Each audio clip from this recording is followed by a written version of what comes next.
اور جب ابراہیم نے دعا کی کہ اے میرے پروردگار اس شہر کو لوگوں کے لیے امن کی جگہ بنا دے اور مجھے اور میری اولاد کو اس بات سے کہ بتوں کی پرستش کرنے لگیں بچائے رکھیو،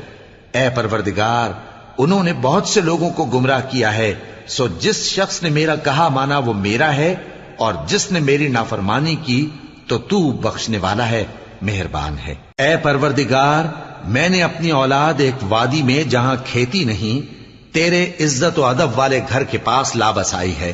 اے پروردگار تاکہ یہ نماز پڑھیں، سو تو لوگوں کے دلوں کو ایسا کر دے کہ ان کی طرف جھکے رہیں اور ان کو میووں سے روزی دیتے رہنا تاکہ تیرا شکر کریں۔ اے پروردگار جو بات ہم چھپاتے اور جو ظاہر کرتے ہیں تو سب جانتا ہے،